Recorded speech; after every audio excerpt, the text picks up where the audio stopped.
नमस्कार दोस्तों, आपका स्वागत है आज के हमारे स्पेशल बुलेटिन में। चलिए आज की आम आदमी से जुड़ी मुख्य खबरों को जान लेते हैं। आज के हमारे स्पेशल बुलेटिन में हम ये समझेंगे कि होटल्स और रेस्टोरेंट्स के मेन्यू कार्ड को लेकर सरकार कौन से नए नियम जारी कर रही है। गुजरात के किसानों को क्या है ये बड़ी राहत। ट्विटर लेकर आया है ये कौन सा नया अपडेट। आरबीआई ने खाता खुलवाने के नियमों में क्या बड़ा बदलाव किया है। गुजरात में शादी से पहले रजिस्ट्रेशन करवाना कैसे है जरूरी। अमेज़न भारत में क्या नई चीज लेकर आया है। एसबीआई का स्टूडेंट्स के लिए क्या है खास ऑफर। छोटे शहरों में कैसे मिलेगी इलाज की आधुनिक सुविधाएं। यूपी में डॉक्टर्स के लिए क्या है ये बड़ी खबर। ऐसी ही तमाम आम आदमी से जुड़ी खबरें हम आपको हमारे इस बुलेटिन में बताएंगे। चलिए दोस्तों, आज के इस बुलेटिन की शुरुआत करते हैं होटल्स और रेस्टोरेंट के मेन्यू कार्ड के बदलाव की खबर से। दरअसल food safety and standards authority of India यानी FSSAI ने एक अहम कदम उठाते हुए मेन्यू लेबलिंग का नियम तैयार किया है। इसके तहत रेस्टोरेंट के मेन्यू कार्ड में अब खाने की न्यूट्रिशन वैल्यू लिखना जरूरी हो गया है। इससे आपको पता चल सकेगा कि आपके खाने में कितनी कैलोरी है। और यही नहीं, मेन्यू लेबलिंग करते समय पोषक तत्व की मात्रा भी लिखनी होगी। इसके हिसाब से 10 से ज्यादा ब्रांच वाले रेस्टोरेंट पर यह लागू होगा।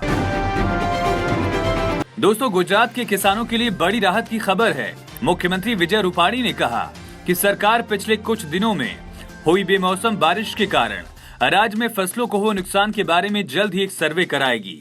उन्होंने ये भी कहा कि बेमौसम बारिश और फसल की क्षति की जानकारी मंगवाई जाएगी और प्रभावित किसानों को उसके मुताबिक मुआवजा दिया जाएगा। फिलहाल राज्य में अभी भी बारिश का दौर जारी है और जैसे ही बारिश थमती है सर्वे कराया जाएगा।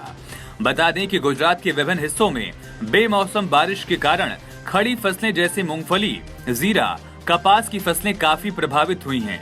किसानों का कहना है कि बदलते मौसम की वजह से न केवल खड़ी फसलों को नुकसान पहुंचा है, बल्कि जिन फसलों की कटाई हो चुकी है उन्हें भी नुकसान पहुंचा है और इसका असर कृषि उपज विपणन समितियों यानी कि APMCs पर भी पड़ा है। माइक्रो ब्लॉगिंग साइट ट्विटर ने पिछले दिनों अपने यूजर्स को बेहतर सुविधा मुहैया कराने के लिए कई फीचर्स पेश किए। इनमें ट्वीट फ्लीट्स फीचर भी शामिल हैं। इस फीचर की मदद से 24 घंटे के अंदर ट्वीट की गई फोटोज और वीडियो अपने आप गायब हो जाएंगी, जैसा कि इंस्टाग्राम, फेसबुक और व्हाट्सएप स्टेटस पर होता है। वहीं अब कंपनी ने अपने यूजर्स को फोटो शेयरिंग ऐप स्नैपचैट पर डायरेक्ट ट्वीट शेयर करने की इजाजत दे दी है, जबकि इससे पहले यूजर्स को स्नैपचैट पर ट्वीट का स्क्रीनशॉट शेयर करना पड़ता था। एक रिपोर्ट के मुताबिक ये सुविधा इस समय iOS यूजर्स के लिए है, लेकिन जल्द ही कंपनी इसे एंड्रॉयड यूजर्स के लिए उपलब्ध कराएगी। बता दें कि सार्वजनिक ट्वीट पर शेयर बटन दबाने पर यूजर्स को स्नैपचैट पर ट्वीट शेयर करने का विकल्प नजर आएगा और निजी ट्वीट में ये सुविधा उपलब्ध नहीं होगी। रिजर्व बैंक ऑफ इंडिया यानी कि RBI ने चालू खाते के कई नियमों में राहत देने का ऐलान किया है। नए नियम लागू हो गए हैं। आपको बता दें कि 6 अगस्त को रिजर्व बैंक की ओर से सर्कुलर जारी किया गया। इसमें बताया गया कि RBI ने कई ग्राहकों को करंट अकाउंट खोलने पर रोक लगा दी है और इसके अलावा नए सर्कुलर के मुताबिक ग्राहकों को उसी बैंक में अपना करंट अकाउंट या ओवरड्राफ्ट अकाउंट खुलवाना अनिवार्य होगा। आपको बता दें कि नियम उन ग्राहकों पर लागू होगा जिन्होंने बैंक से 50 करोड़ रुपए से ज्यादा का लोन लिया है। RBI ने कहा कि कई बार ऐसा देखा गया कि ग्राहक लोन किसी एक बैंक से लेते हैं और करंट अकाउंट किसी दूसरे बैंक में जाकर खुलवा लेते हैं। ऐसा करने से कंपनी का कैश फ्लो ट्रैक करने में काफी परेशानी होती है और इसलिए RBI ने सर्कुलर जारी कर कहा कोई भी इस तरह के ग्राहकों का चालू खाता ओपन न करे जिन्होंने कैश, क्रेडिट या फिर ओवरड्राफ्ट की सुविधा कहीं और से ली है। बता दें कि RBI ने करंट अकाउंट खोलने की शर्तों में छूट देने के साथ ग्राहकों को अलर्ट भी किया है और कहा कि ये छूट सिर्फ शर्तों के साथ दी जा रही है, तो बैंक को भी इसका ध्यान रखना होगा। कोरोना वायरस की रोकथाम के लिए गुजरात सरकार ने कड़ा रुख अपनाते हुए विवाह समारोह के लिए ऑनलाइन रजिस्ट्रेशन अनिवार्य कर दिया है। आपको बता दें कि बिना रजिस्ट्रेशन होने वाली शादियों के लिए संबंधित व्यक्तियों पर कार्रवाई की जाएगी। गुजरात के गृह विभाग ने इसके बारे में कहा कि विवाह समारोह के लिए ऑनलाइन रजिस्ट्रेशन करवाना जरूरी होगा। 100 से ज्यादा लोगों को शादी में शामिल होने की अनुमति नहीं दी जाएगी। रजिस्ट्रेशन के लिए एक नया सॉफ्टवेयर भी बनाया जा रहा है। कोरोना वायरस की रोकथाम के लिए लागू नियमों के उल्लंघन की लगातार मिल रही शिकायतों के मद्देनजर ये फैसला लिया गया और नए नियम के मुताबिक आवेदक को विवाह समारोह की अनुमति के लिए ऑनलाइन रजिस्ट्रेशन करवाना होगा। इसके बाद उसे रजिस्ट्रेशन स्लिप का प्रिंट निकालकर अपने पास रखना होगा और पुलिस या स्थानीय अधिकारियों के मांगने पर उसे दिखाना होगा। आवेदक स्लिप की सॉफ्ट कॉपी भी सेव करके रख सकते हैं। सरकार नया सॉफ्टवेयर भी बना रही है और इसके बाद ये प्रक्रिया और ज्यादा आसान होने की उम्मीद है। जानी मानी कंपनी अमेजॉन ने अब भारत में भी प्राइम वीडियोस में वॉच पार्टी फीचर देना शुरू कर दिया है। आपको बता दें कि प्राइम मेंबर्स के लिए ये वॉच पार्टी फीचर फ्री है और सभी यूजर्स इसे यूज कर सकते हैं। पहले अमेजॉन ने ये वॉच पार्टी फीचर कुछ महीने पहले अमेरिका में लॉन्च किया था और इस फीचर के तहत आप 100 लोगों के साथ अमेजॉन प्राइम वीडियो देख सकते हैं। हालांकि इसके लिए सभी यूजर्स के पास अमेजॉन प्राइम सब्सक्रिप्शन होना जरूरी है और इस फीचर के तहत आप दिए गए साइड बार पर एक दूसरे के साथ प्राइम वीडियो पर फिल्में और सीरीज देखते हुए चैटिंग भी कर सकते हैं। इस फीचर को गूगल क्रोम और फायरफॉक्स ब्राउजर से यूज किया जा सकता है। आपको बता दें कि फिलहाल इंटरनेट एक्सप्लोरर और सफारी में इसका सपोर्ट नहीं है। देश के सबसे बड़े सरकारी बैंक भारतीय स्टेट बैंक अपने ग्राहकों के लिए एक खास ऑफर लेकर आया है। इस ऑफर के तहत SBI स्टूडेंट्स को कुछ सेवाओं पर 20% तक की छूट दे रहा है। बैंक की सुविधा का लाभ लेने के लिए आपको SBI योनो ऐप पर रजिस्ट्रेशन करना होगा। SBI की पेशकश प्रमुख पब्लिक सेक्टर बैंक और टेस्टबुक.com के बीच सहयोग का हिस्सा है।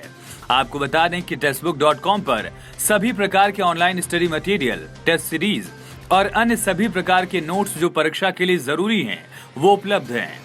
ट्विटर पर ट्वीट करते हुए SBI ने लिखा, परीक्षा के लिए तैयार रहें। योनो SBI के माध्यम से रजिस्ट्रेशन करने पर स्टूडेंट्स को छूट का लाभ मिलेगा। अब एप्लीकेशन डाउनलोड करने के लिए इस लिंक पर क्लिक करें।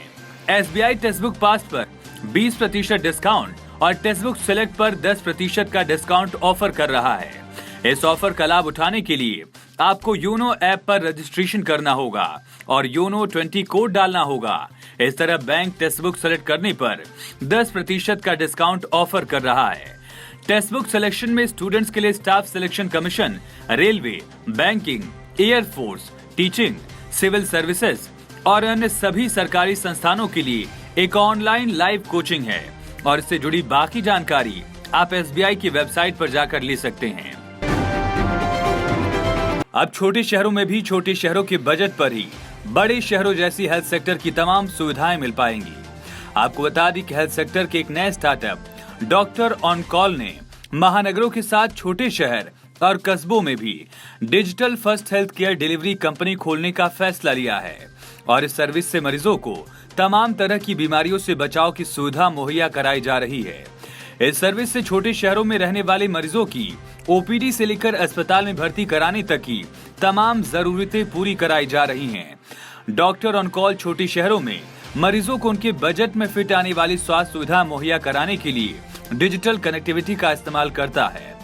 डॉक्टर ऑन कॉल 3 तरह की सर्विस मुहैया कराती है, जैसे टेलीमेडिसिन के माध्यम से मरीजों को डिजिटल फर्स्ट OPD की सुविधा देना, अस्पताल में भर्ती मरीजों की निगरानी और देखभाल करना और साथ साथ अपने साझेदार अस्पतालों के आउटसोर्सिंग विभाग का प्रबंधन करना। डॉक्टर ऑन कॉल सुविधा शुरू होने से हेल्थ स्टार्टअप्स के बिजनेस को भी स्पीड मिली है। डॉक्टर ऑन कॉल के संस्थापक डॉक्टर कर्ण चोपड़ा ने बताया कि डॉक्टर ऑन कॉल के माध्यम से वो अब तक देश के करीब 150 शहरों के हजारों लोगों को स्वास्थ्य सुविधाएं मुहैया करा चुके हैं और अब इस सर्विस में कैंसर, न्यूरोलॉजी के विशेषज्ञ डॉक्टर्स को भी जोड़ा जा रहा है ताकि मरीजों को सुविधा मिल सके। दोस्तों, अगली खबर उत्तर प्रदेश से जुड़ी है। उत्तर प्रदेश की योगी सरकार ने डॉक्टर्स के लिए बड़ा फैसला लिया है। दरअसल अब से राज्य में PG करने वाले डॉक्टर्स को डिग्री के बाद 10 साल सरकारी नौकरी करनी होगी और अगर उन्होंने इस बीच में ही छोड़ा तो 1 करोड़ रुपए का जुर्माना लगेगा। सरकार का कहना है कि इसके अलावा नीट में छूट भी दी गई है ताकि सरकारी अस्पतालों में विशेषज्ञ डॉक्टरों की कमी को पूरा किया जा सके। सरकार द्वारा जारी किए इस नियम के मुताबिक विभाग की ओर से संबंध में NOC जारी नहीं की जाएगी। गौरतलब है कि अगर ग्रामीण क्षेत्र के सरकारी अस्पताल में 1 साल नौकरी करते हैं तो MBBS डॉक्टर्स को नीट प्रवेश परीक्षा में 10 अंकों की छूट दी जाती है। 2 साल की सेवा देने वाले डॉक्टर्स को 20 और 3 साल पर 30 अंकों की छूट दी जाती है। साथ ही कहा गया कि अब डॉक्टर PG के साथ डिप्लोमा कोर्सेज में भी एडमिशन ले सकते हैं। बता दें कि हर साल सरकारी अस्पतालों में कई डॉक्टर्स एमबीबीएस पीजी में दाखिला लेने के लिए नीट की परीक्षा देते हैं।